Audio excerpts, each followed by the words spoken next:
The Iran negotiations are melting down. Iran isn't even showing up while Trump is claiming victory. Big surprise, guys. So basically, Donald Trump lied about the entire thing. Trump claimed this weekend, remember, the strait's open, everything's fine, shipping, we've agreed to almost everything. Then we found out that, in fact, they agreed to absolutely nothing. The straits weren't open. The Iranians were still shutting it down. The Iranians were still charging $2 million a ship. The Iranians were still requiring every ship to register with the Iranian Navy, and the Iranians were only letting like 10% or fewer of the ships to go through. Then the Iranians shut everything down because they said, well, America is still putting a blockade on ships going in and out of Iran. Why should we, the Iranians, let any other ships go through the Gulf? So the whole thing was a cluster F. Like I said, Trump was claiming all weekend that, oh, we're going to sign a deal on Monday. Well, it's Tuesday now, and J.D. Vance isn't even going to the negotiation. He was supposed to leave for Pakistan today to negotiate with the Iranians tomorrow. The Iranians have said, we're not showing up. They don't think Trump is serious. There's a couple of things going on here. One, the Iranians are fighting amongst themselves. The military, the Revolutionary Guard, which are the kind of crazy military, fighting against the foreign minister, the parliamentary head, these kind of guys. So they're fighting amongst themselves. Second thing is, the Iranians are convinced they can just wait it out, that Donald Trump is desperate for a solution. Donald Trump is freaking about the economy, freaking about inflation, freaking about Republicans' chances in the elections this fall. The American people are tired of this war. We didn't support it anyway. And the Iranians are like, well, let's sit back and see what happens. So not good news. Keep an eye on this. Do follow and share. Come join my show at 6 o'clock Eastern, where we will talk about the latest news on this and everything else. We'll see what happens. We have no pressure. It's only guys like you with a question like that about what's your time. We've been doing it for 5.5 weeks. But sir, it's 8 weeks that the U.S. now has been involved with Iran. You had initially said it would be 4 to 6 weeks. Well, I hope that, but I also took a little break. I gave them a break. I mean, the way you asked that question, yeah, I did say it. I thought it would take 4 to 6 weeks, and I was right. Because at the end of 6 weeks, at the end of 4 weeks, the military was decimated. What do you say to the American people who question how much longer this will take? Obviously, you know that they are having... You're such a disgrace. Did you hear what I just said? Vietnam. How many years was Vietnam? I understand, sir. But how many years was Vietnam? Well, I did my... I took the country out militarily in the first 4 weeks. If they don't want to make a deal, then I'll finish it up militarily with the other 25% of the targets. We've hit 78% of the targets that we've wanted to hit. In some cases, when I say knocked it out, 70, 80, 90%. It's amazing what we've done.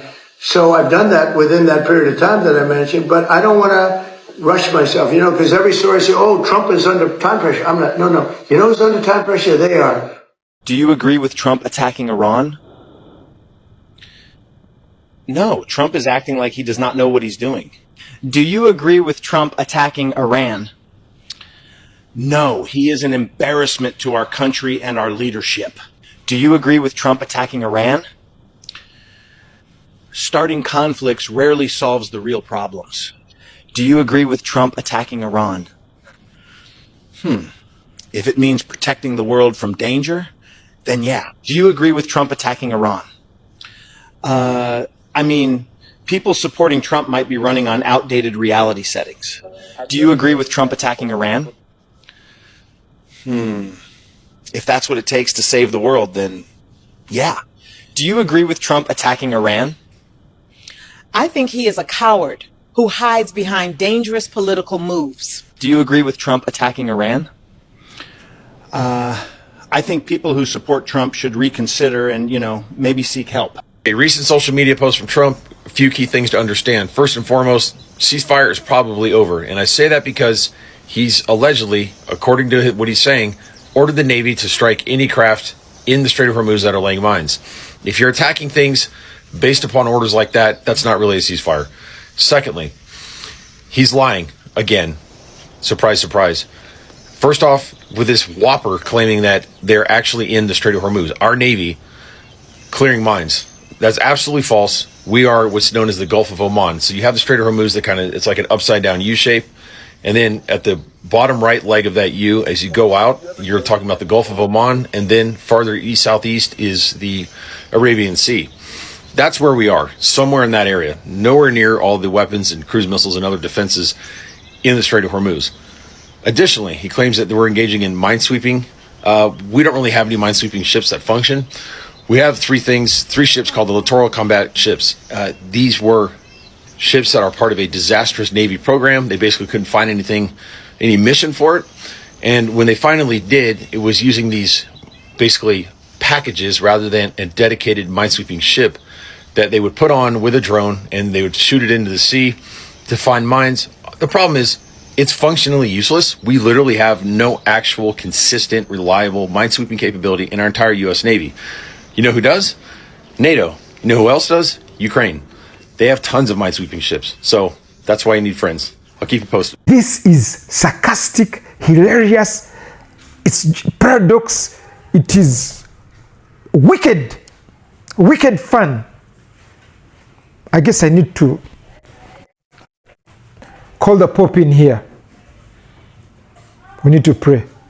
If you need more time, does that mean Americans should anticipate spending more on gasoline for the foreseeable future? For a little while. And you know what they get for that? You know what they get for that? Iran without a nuclear weapon that's going to try and blow up one of our cities or blow up the entire Middle East. You want to see what shock would be? And I have to be honest, the stock market is at an all-time high right now. I thought it would have been down 20, 25%. When we hit, wait a minute, wait, can I finish my question, wise guy? And I understood that, and I said, hey, it's a bad thing, but I have to do what's right for the country, even the world. That was President Trump in the Oval Office today saying that these gas prices would stay high for a little while, and in exchange, the American people are going to get a non-nuclear Iran. Except Iran hasn't agreed to that. And these high gas prices and the war is okay because Trump says the stock market is at an all-time high, which of course doesn't matter to the vast majority of Americans who don't have any money invested in the stock market. But that's not all the president had to say today. He actually had a lot to say about Iran. And I want you to listen to this extraordinary exchange that just happened in the Oval Office between President Trump and a bunch of reporters. It's long, but you should listen to it because these reporters really were pressing him hard on this war. We have no pressure. It's only guys like you with a question like that about what's your time. We've been doing it for 5.5 weeks. But sir, Is your administration, Mr. President? 8 weeks that the U.S. now has been involved with Iran. You had initially said it would be 4 to 6 Well, weeks. I hope that, but I also took a little break. I gave them a break. And remember this, I want to make the best deal. I could make a deal right now. Do you know that if I left right now, we had a tremendous success. It would take them 20 years to rebuild, but I don't want to do that. I want to have it everlasting. I want to have it where they never have a chance to get it. I mean, the way you asked that question, yeah, I did say it. I thought it would take 4 to 6 weeks, and I was right. Because at the end of 6 weeks, at the end of 4 weeks, their military was decimated. So are you saying but now what I'm doing, I can't tell you that. I don't want to put that kind of a timetable on it, but it'll go pretty quickly. And we'll have the strait opened up. Now, right now, we have it closed. We have total control of the strait. And the fact that it's closed, you know, they would have opened it up 3 days ago. They came to us and they said, we will agree to open the strait. And all my people were happy. Everybody was happy except me. I said, wait a minute, if we open the strait, that means they're going to make $500 million a day. I don't want them to make $500 million a day until they settle this thing. So I'm the one that kept it closed. We have total control of it. And it'll open when they make a deal or something else happens that's very positive. So there's a lot in there. And just for clarity, I'm going to run down all of the claims that the president just made, along with the facts as we know them. 1, Trump admitted that he did say this war was only going to take 4 to 6 weeks. Today, we are in week 8, and we are still involved with Iran. But now the president is putting a new measurement on success. He says he was right. In his mind, the war with Iran was over in 4 to 6 weeks because he says that's when the U.S. military defeated Iran's military. It's up to you to decide if that's a measurement for the end of this war.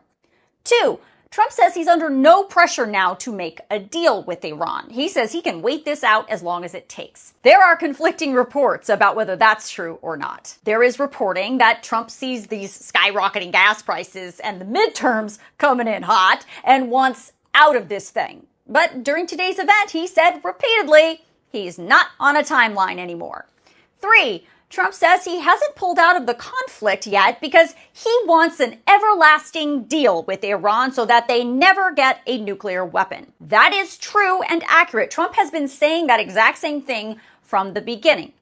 Whether he can accomplish that, that's a totally different question.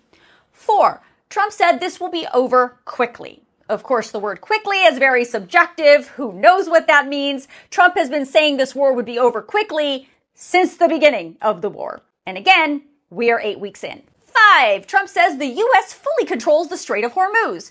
Technically, the U.S. has never controlled the Strait of Hormuz. What the U.S. does have control of is this blockade in the ocean right outside of the Strait of Hormuz, which President Trump says is prohibiting ships from entering and exiting Iranian ports. In theory, cutting off Iran's ability to make any money. But the reality is, Iran is still doing what Iran's been doing for years under U.S. sanction. Despite the blockade, they are reportedly selling oil through their extensive network of middlemen and by transferring cargo between ships at sea and through their so-called shadow fleet. Not to mention the oil Iran stores on floating tankers that are just out there beyond the U.S. blockade. 6. Trump said he was the one who kept the Strait of Hormuz closed, which doesn't make any sense because this is what he said last week. Iran has just announced that the Strait of Hormuz is fully open and ready for business and full passage. So what is really keeping President Trump from getting that lasting deal with Iran? Here's what he blames it on. Their leaders are gone. Their leaders are all gone.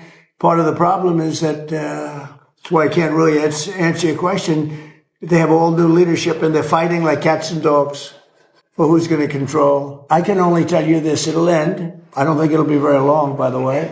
They're delaying it because we don't know who to deal with. But the Speaker of Iran's parliament disputes that. He posted this to his social media page today saying, in Iran, there are no radicals or moderates. We are all Iranian and revolutionary. And with the iron unity of the nation and government, with complete obedience to the supreme leader of the revolution, we will make the aggressor criminal regret his actions. I assume he's directing that at President Trump. But Trump did rule out one major thing today. Sir, would you use a nuclear weapon against Iran? You posted on Truth Social a few weeks ago. We don't need it. Why do I need it?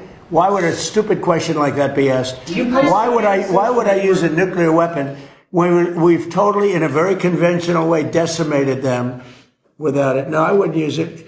A nuclear weapon should never be allowed to be used by anybody. No more Mr. Nice Guy. That's how President Donald Trump is framing his approach to Iran just as a new set of talks is set to begin. He said that the U.S. is offering a very fair and reasonable deal. In a Sunday morning Truth Social post, Trump once again threatened Iran's energy infrastructure, saying that he could target every single power plant and every single bridge. Now, when it comes to this new round of talks, Trump originally said that his vice president, J.D. Vance, who led the first round, would not be attending due to security reasons. But a White House official has told us that Vance will be there, along with Special Envoy Steve Witkoff and Trump's son-in-law, Jared Kushner. When asked about the confusing messaging on the U.S. delegation, that official simply said, quote, things changed. There's footage that shows that an American missile strike and a Tomahawk missile likely destroyed that Iranian girls' school. So will the U.S. accept any responsibility for that strike? And I will say that the Tomahawk, which is one of the most powerful weapons around, is used by, is sold and used by other countries, you know that. And whether it's Iran, who also has some Tomahawks, I wish they had more. But whether it's Iran or somebody else, the fact that a Tomahawk is very generic. It's sold to other countries. But that's being investigated right now.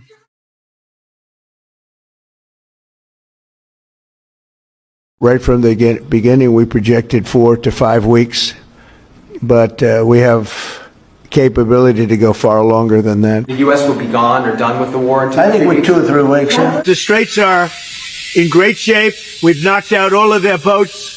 They have some missiles, but not very many. The countries of the world that do receive oil through the Hormuz Strait must take care of that passage. We totally control the strait, just so you understand, for all the fake news out there. I had one goal. They will have no nuclear weapon. And that goal has been attained. They will not have nuclear weapons. Nobody can be so stupid as to say that we want to have nuclear weapons and they have no cards. They have no cards whatsoever. So if they do not give up that effort, is that the plan? Will you further destruct Iran? Yeah, I will. If they don't give that plan up, yeah. It's very dangerous outside. Bombs will be dropping everywhere. when we are finished, take over your government. It will be yours to take. They say if anybody protests, we're going to kill you in the streets. So I really think that's a big hurdle to climb for people that don't have weapons. We've won this. This war has been won. The only one that likes to keep it going is the fake news. I said, we were in there for 2 months. And you know what? We're going to have victory very shortly. He entered a war, got pulled into it by Bibi Netanyahu, let's be clear about that, entered a war that the American people do not want, putting at risk American service members, and among the many consequences of it, it includes jacking up the cost of gas so that on average Americans are paying at least $15 more to fill up their tank. When I served as Vice President of the United States, I met with over 150 world leaders, presidents, prime ministers, chancellors, and kings. Many of them multiple times, and I formed relationships. I have spent countless hours in the Situation Room, in my West Wing office in the White House, and steps down the hall in the Oval Office. And I will tell you, this president is the first president of the United States of either party since World War II to abandon America's responsibility to one, a responsibility we assumed, imperfect though we are, to nurture and protect our alliances, our friendships, and to thumb his nose at them, and two, to not even pretend and in fact dismiss the importance of upholding international rules and norms, such as sovereignty and territorial integrity. And the end result, because I know we have limited time, is this. What he has done is he has won, in the eyes of our allies, made us unreliable. Unreliable. And two, he has eroded whatever influence we had to be able to speak to certain issues, imperfect though we know we have been. But I want to just level set with you. We've heard a lot of things from our president over the course of the last week, and many of those things turned out not to be true. Here's just a few. On Friday, he said that Iran agreed to never close the Strait of Hormuz. Again, as we just said, not true. The same day, he also claimed that Iran has agreed to everything, including an indefinite moratorium on nuclear activity and the surrender of enriched uranium stockpiles. Untrue. The longest nuclear moratorium Tehran has offered up was 5 years, and the Iranian Foreign Ministry quickly denied that they would ever transfer materials out of their country. Today, Trump repeated the claim that Iran's Navy, Air Force, anti-missile, and anti-aircraft capabilities were gone. That is not quite true either. Despite being seriously degraded by the U.S. and Israel assaults, it is clear that they remain operational. So now the question is, should we start believing the president tonight? Well, we don't know. So we will just have to wait and see exactly how the peace process plays out and figure it out for ourselves. This is huge breaking news coming in right now. Trump has just issued a direct threat to Iran, warning that if no deal is reached, the country could face total destruction, making it clear the United States is ready to ramp up pressure to force an agreement. But then everything suddenly shifted. China's President Xi Jinping immediately responded with a strong reaction, calling on all sides to stop escalating and demanding that the Strait of Hormuz remain permanently open to protect global trade, a move that directly challenges U.S. pressure and signals that China will not accept any disruption to critical energy routes. And right after that, Trump suddenly changed his tone, saying a deal with Iran could be signed as early as today in Pakistan, a dramatic pivot, because countries like China and India rely heavily on oil flowing through the Strait of Hormuz. And if tensions rise again, global supply chains could face serious disruption. Because this is no longer just about Iran. What happens next could determine who controls global energy routes and shape the next phase of this conflict.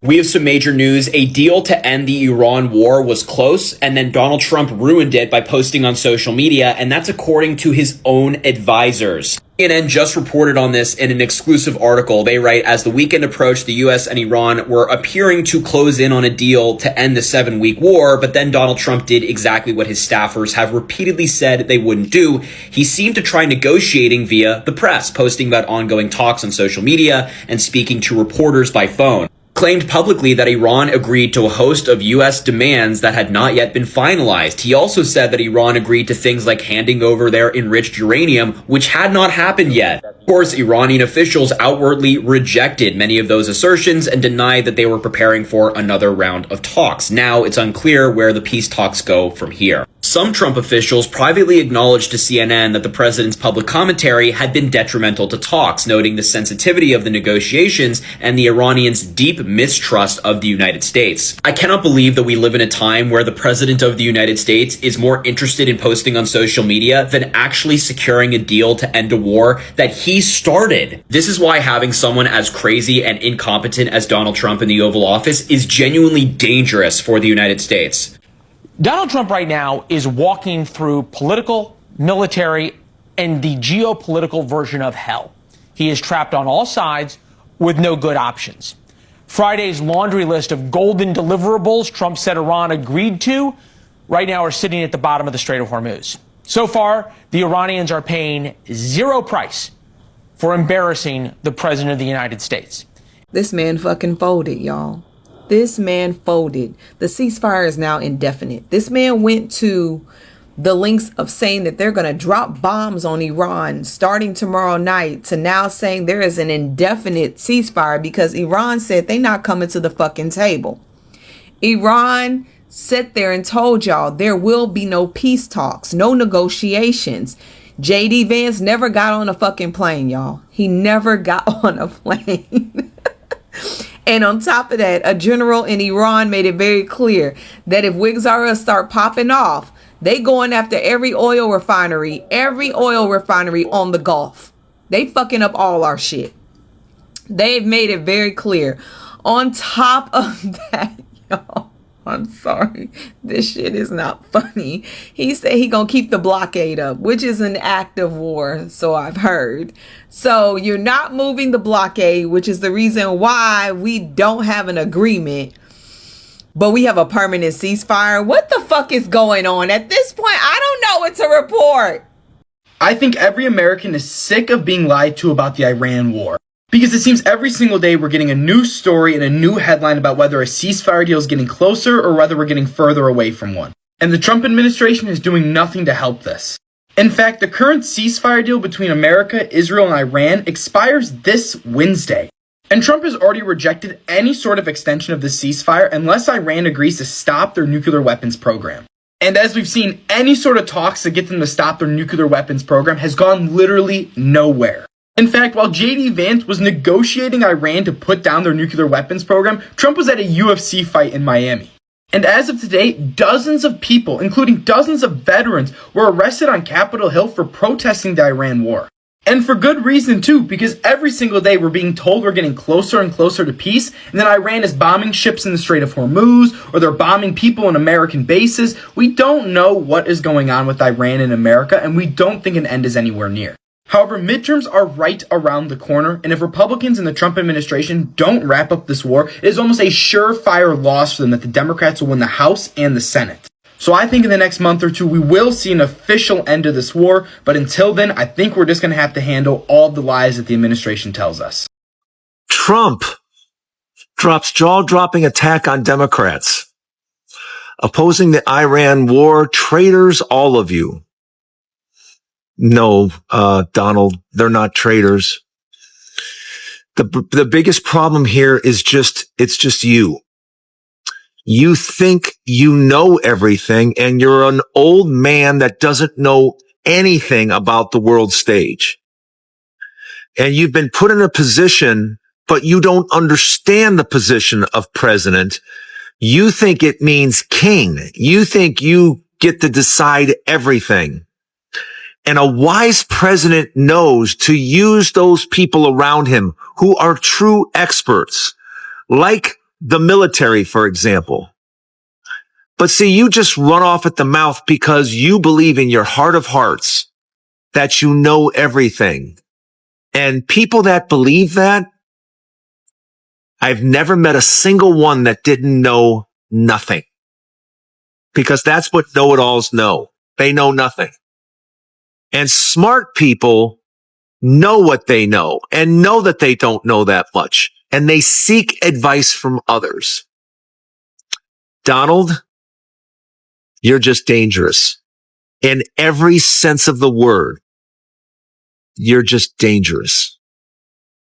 She dialed the president of the United States. He answered the phone, and Jackie peppered him with a series of incredible questions about Iran and the negotiations. And he broke some news. We didn't know who was going to the negotiating table, but he told you it would be Steve Witkoff, Jared Kushner. You asked him if the vice president were going. He said no, the vice president is not going because of security reasons. Jackie. Yeah, the president said that Secret Service essentially, I feel like the takeaway was they don't have enough time to sort of set up because of speed for the vice president to go and lead those negotiations again like he did last week. And we asked him sort of about the major sticking points here, and he claims, and he has been claiming this for the last few days now, that Iran has agreed to never have a nuclear weapon. He said forever. The time limit would be forever. Yeah, we asked him about that period of time, right? Because the U.S. during negotiations, already just last weekend, had initially said that they made a 20-year offer. Iran countered with a 3-year offer, according to our reporting. That got some blowback from hardliners in the U.S. who say not even 20 years is sufficient. They want an indefinite suspension. The president now saying that that is what Iran is promising. But when we followed up for some of the specifics about the concessions that the U.S. is making in return, he said essentially he wasn't going to negotiate with us. Okay, do you believe that? Apparently, it's only unsafe for J.D. Vance to go and not Steve Witkoff, or for Jared Kushner. Okay, whatever, I'll buy that. That's sarcasm. Meanwhile, U.S. Ambassador Mike Walls was telling Jonathan Karl the exact opposite, said that J.D. Vance was actually set to lead the U.S. delegation. And then after that, 2 senior U.S. officials reached back out to MS Now to tell Alamini that Vance would actually lead the second round of talks. Those events are happening, all happened within about 30 minutes of each other. According to the White House, J.D. Vance and company will fly to Pakistan tomorrow for negotiations if Iran agrees to even talk. I don't know if they're even going to agree to have talks. Check in. Do you feel safe?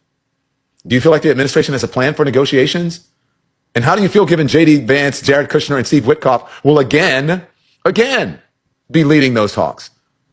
They were the ones last time who were responsible for nothing coming out of those talks. Because honestly, they're the exact trio I would send if I wanted peace talks again to result in a no deal. They're the exact trio to send if you want to pretend like your goal was peace, but you were actually really hoping for failure. So maybe he doesn't want a deal. Maybe there's something sadistic about it that he wants to keep playing with the American people the way he is. And while all of this is happening, the man leading the Pentagon is also doing his best to get us all killed, worrying more about leaks than he is military strategy. New reporting is coming from the Wall Street Journal. It says Pete Hegseth fired his Army Chief of Staff, General Randy George, on April 2nd via a 1-minute phone call without prior notice because it was believed he leaked information about military promotions to the New York Times. These people are something else. So that came after Randy George committed the cardinal sin of vouching for women and black men to receive promotions in the military. That's who gets pushed out, while the people running negotiations can't even keep their story straight. And yes, the markets are starting to notice. Finally, let's see if that holds. When the markets opened today, gas prices rose and the stock market fell. U.S. crude oil jumped more than 5% to about $87 per barrel. And international Brent cruise only rose 5% to around $95 per barrel. In afternoon trading, the S&P 500 fell slightly by about 0.3%. If you're confused about what the president's been saying about Iran in recent days, you're not alone. You've heard him support the idea of a diplomatic solution to the war. We have very good conversations going on. It's working out very well. He's suggested several times that the U.S. and Iran are on the verge of a deal. We're going to see what happens, but I think we're very close to making a deal with Iran. And that the U.S. is getting everything it wanted. Most of the points are already negotiated and agreed to. You'll be very happy. But then he turns around and threatens Iran, suggesting yet again that its bridges and power plants will be blown up if Iranian negotiators don't return to the table. Or he's suggested perhaps that the Strait of Hormuz will remain under blockade if Iran doesn't agree to his demands. So why does he continue to do this? Well, in many ways, it's no different than how he's conducted himself as a businessman and a politician. The art of the deal, right? The idea that you go out there and boastfully claim that you are going to get something done, you might personally attack or belittle your adversary, be they a construction company or the mayor of a city or a fellow presidential candidate, or in this case, the leaders of Iran, and you in essence insult them and pressure them to eventually get at least some of what it is you're seeking. But let's also remember, this is a president who's frequently suggested at the start of this conflict that it would be over in about 4 to 6 weeks. I think within maybe 2 weeks, maybe a couple of days longer to do the job. We estimated it would take approximately 4 to 6 weeks. Well, that deadline has come and gone. And we're beginning to see signs that the American people are quite upset with that part of this war, the idea that it's not over yet. Polling continues to show wide disapproval and concern that the cost of it all is being borne by everyday Americans who can't necessarily afford higher gas prices or grocery prices or the potential supply crunch that may be coming.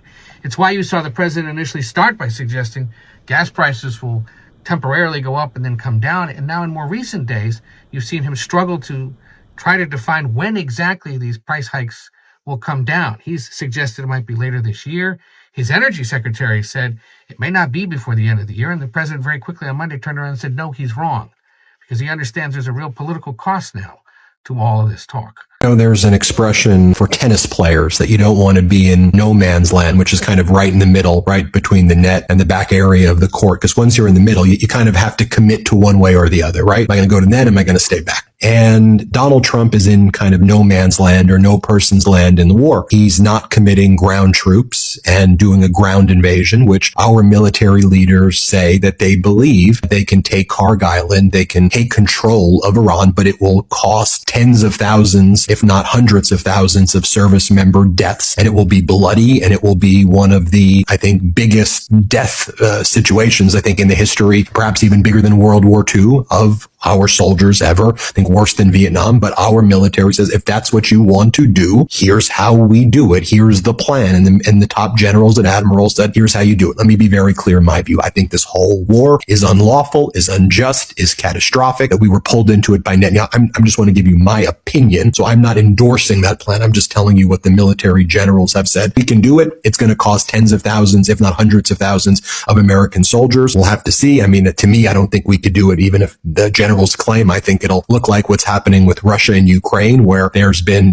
potentially millions of deaths of Russian soldiers in that catastrophic, unlawful invasion of Ukraine. But they're saying that's a path. The other path is Donald Trump negotiates with Iran, but then you have to concede defeat or concede a loss because Iran's not moving away from its framework. So you're going to have to agree that Iran can enrich uranium at some point. You can't say we're going to take everything. We take the Strait of Hormuz. You can support Hezbollah and the Houthis and the Shiite militia groups in Iraq, and you have to destroy your ballistic missiles, and we're going to excavate and get all the nuclear dust, and we get to choose the regime. You can't try to do in a negotiation that which you cannot accomplish on the battlefield. And, I don't know, maybe because Donald Trump's so used to dealing with sycophants and a media that bends the knee and so many weak corporations, that Trump's used to thinking that he's so smart and that he tricks people. He's not tricking, even the people here domestically. They just believe it's in their self-interest to sell out people and to be, in my view, traitors to this country and democracy for short-term profit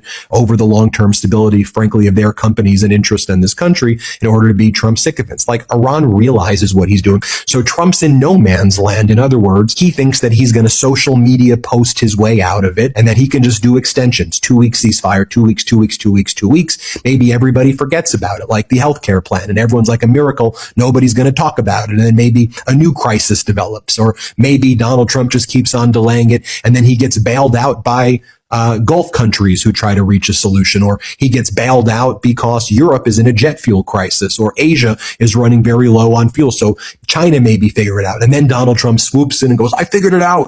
The press finally called out Donald Trump for his lies on Iran right to his face, and he got absolutely flustered. Now, this was today in the Oval Office, where Donald Trump was there to speak about Trump RX. But when it came time for questions, it all shifted to Iran. And he was getting peppered left and right with pretty tough questions. Till finally he said, listen, we've only been doing this 5.5 weeks. We can do it a little longer, when a reporter stopped him and called him out. Take a listen. That the U.S. now has been involved with Iran. You had initially said it would be 4 to 6 weeks. Well, I hope that, but I also took a little break. I gave them a break. Yeah, I gave him a break, but that was beautiful for a reporter to follow up from a previous question and call out the lie and say 5.5 weeks, but it's been 8 weeks already. And Donald Trump absolutely was snapping after that. He was so short with reporters. This is how it has to be. Yes, it sucks that he snaps at you and he calls you names, I'm sure, and you may lose access. But what good is access if the president is just going to lie? Keep this up. According to new reports, all of the smart people, all of the military generals had given Donald Trump warning before he even fired the first missile into a school over in Iran, that if you attack them, or the chair of the Joint Chiefs said if you attack them, they're probably going to end up closing down the Strait of Hormuz. And if they can't close it down completely, then they're going to attack it with missiles, with bullets, with drones, and with mines. And according to the report, Trump acknowledged the risk, according to people familiar with the internal discussions, but proceeded anyway with what the journal described as the most consequential foreign policy decision of his two presidencies. He told his team that Tehran would likely capitulate before closing the strait, and even if Iran tried, the U.S. military could handle it. So, chairman of the Joint Chiefs, other high-ranking military officials were like, hey, these are all the things that are going to happen, which basically was their way of saying, this is why we've never done something this effing stupid, by the way. It's going to cripple the global economy, man. Like, we can't do that just because we don't want them to have the same toy that we have thousands of. Because that's what this is about. And Trump was like, what are they going to do? They're not going to close it. We got the strongest military in the world. They'll give in to me before they close the Strait of Hormuz. So thank you very much, people with actual intelligence, but I think I know a little bit better than you. And he did it anyway. And now, oopsie-doo, all the bad things that everybody said would happen are happening.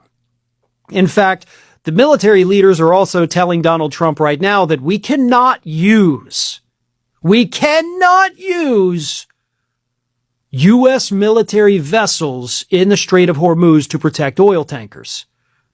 Because what that does is that makes us sitting ducks. If we do that, if we put our soldiers out there, if we do these troops out here, they're targets. They will be attacked. They will be killed. So no, we cannot. Now, if Trump orders them to, it is what it is, but they're telling him, like, we can't do this at all. And so far, it's holding. But also at the same time, with the Strait of Hormuz effectively closed, oil analysts came out just a couple days ago and revised their already dire predictions. They are now predicting that the price of oil could hit $200 per barrel. In doing so, we could end up seeing the largest increase in the price of gasoline on the planet in the shortest amount of time we have ever seen. This has the potential, again, this is coming from analysts in the oil industry. How long should Americans be prepared for this war to go on? Look, I think President Trump ultimately will dictate the timeline, and he will do so when he feels is in the best interest of the United States and the American people.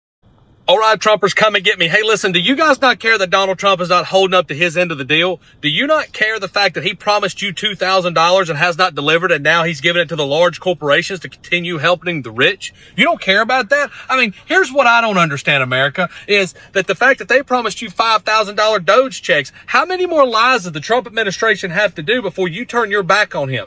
What about the housing market? What about our fuel prices? What about this war? What about all the crazy, shady things he's done? You don't care about that? I think it's more time to start spreading the message. Let's start aligning with one another. Let's start backing the Democrats for a little bit, because at the end of the day, we need a change in America. Donald Trump is going to continue to lie, and he's going to continue to deceive America constantly, over and over and over. And you're okay with that? You need to spread this message. I mean, because this is out of control. You've got a man who is tied up with Jeffrey Epstein, who has messed with underage, you know what? Like, come on. lying to you, deceiving you, deceptive you. Like, come on, what are we doing? It's time to get our heads in the game, make America really great again, and get Donald Trump out of office and quit believing his lies. You people got to do better than this as supporting him. You need to spread the message that it's time to stop believing the lies that's coming out of Washington between Donald Trump and JD Vance. Quit being scared, put your big boy pants on, your big boy panties, and start going for what really matters is saving this country.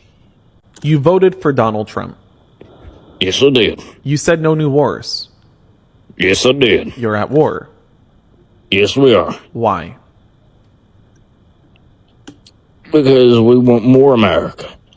America is so great, so big, so luxurious that we're gonna give everybody the privilege to live here. Why are you making that face? I can't believe that my vote is equal to yours. We have some news right now. We're at the point in the Iran war now where Donald Trump is publicly claiming that if he were president during the Vietnam War, that he would have won it, quote, very quickly, despite the fact that the president himself actually dodged the draft for the Vietnam War during the war. At the same time, he says now that Iran has violated the ceasefire multiple times in a new Truth Social post saying the United States military is locked and loaded and ready to start dropping bombs tomorrow night when the ceasefire expires. Unless there is a deal. Now, Vice President Vance is going to Islamabad in Pakistan to try to negotiate a deal. Everything J.D. Vance has touched so far hasn't worked, so we'll see if this is different. The Iranians, however, have not committed to coming to Pakistan just yet. It's not clear whether or not they're going to show up.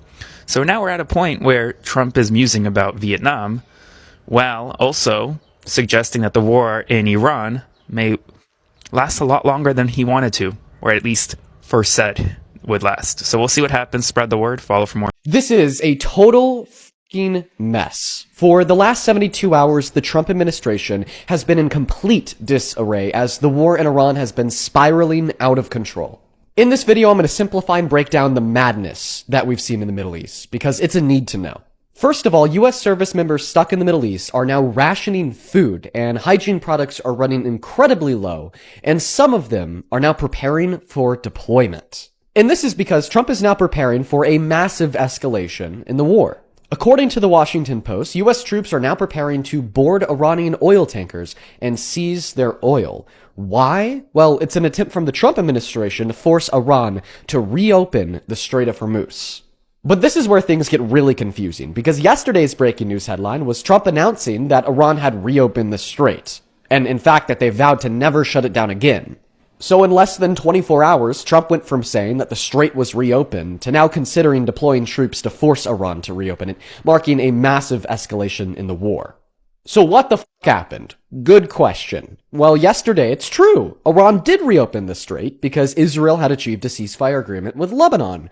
But then, the US imposed a naval blockade on Iranian ports, effectively blocking Iran's access from using the strait they just opened. So in response, Iran shut it down again. Not only is this bad because this escalation signals that the peace talks between Iran and America are hanging on a thread, but also because it means the price of your gas is bound to keep on climbing, which is crazy because last month in the US, the price of gas rose the most it ever has in a month since 1967 during the Vietnam War. That's all for now. Make sure to hit that follow button to stay in the loop. Welcome to the show. I have updates for you about Donald Trump's illegal Iran war. Luckily, as you may have heard, he tacoed again, but now we're getting mixed messages about how long things are going to be on pause, and both sides are ratcheting up tensions with new attacks. So here's the deal. Here's one of the reports talking about the ceasefire. This happened yesterday. Donald Trump, again, threatened Iran, and then after threatening them, he announced, we're going to do a ceasefire, and it's going to be indefinite, for an indefinite period of time. Well, then this morning, journalist Barack Ravid reported that Trump is only giving Iranians another 3 to 5 days. So he posted this saying, someone in the White House, a White House source told him that, Trump has no intention of this being open-ended or indefinite. We're only doing this because they need to get their shit together because we don't even know who we're supposed to be negotiating with. The factions within Iran are fighting with each other. Well, then today, Dropsite News reported, Jeremy Scahill over at Dropsite News to be specific, he has been communicating with the Iranians for the past couple months that this war has been going on. So Scahill is getting this directly from the Iranians. And what they told him is, this is bullshit. This is Trump doing, a face-saving move to try to make it look like, oh, it's all on the Iranians, when in fact, no, they know exactly what they want. They know exactly what they're willing to do and when they're willing to negotiate. And they're not willing to negotiate right now. And that's directly because of the United States' actions. So they're saying, no, like we have no intention of even sitting down and discussing this. So this whole 3 to 5 day thing is BS. This whole indefinite, pause is bullshit. So we have no idea what's going on, what the time frame is, what to expect. And Trump, like I said, he's blaming the Iranians for this. Of course, we know Donald Trump lies all the time. He also said, oh, we're not going to attack Iran, while this pause is in place. But he said, until it's quote unquote concluded one way or the other. Well, then Trump announced, we're still going to do a U.S. naval blockade. That's going to remain in place on the Strait of Hormuz. Well, that is the Iranians' red line. That is why they're saying, we are not going to negotiate with you until you end this. We have some serious Iran war news now. Almost everything Donald Trump says about the war has turned out not to be true. And according to CNN's new reporting tonight, advisors are privately worried and have been worried that his statements have interrupted ongoing negotiations with Iran. First, we had the Wall Street Journal saying that military advisors excluded Trump from the Situation Room due to erratic behavior possibilities. And now advisors are saying that his statements are interrupting negotiations. Don't take it from me. This is directly from CNN. Trump officials are privately acknowledging that the president's public commentary has been detrimental to talks, noting the sensitivity of the negotiations. And why? Because Iran does not trust the United States, nor should it. Because if you look, every single thing Trump says turns out to be the opposite. He said that Iran agreed to never close the strait. The next day, Iran closed the strait.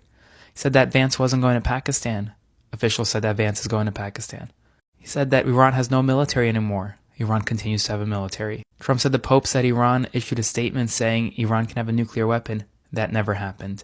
And more. I say this a lot, but imagine any other president. Imagine Joe Biden was removed from his Situation Room by military advisors, and then statements of his, they say, were detrimental to ongoing talks. What would Fox News do? What would any media company do? We need to hold every president, every leader to the same standard, the same accountability. So if you want to support my work, subscribe to my Substack, link in bio, spread the word, follow for more. Thank you for watching Great Minds Blacks.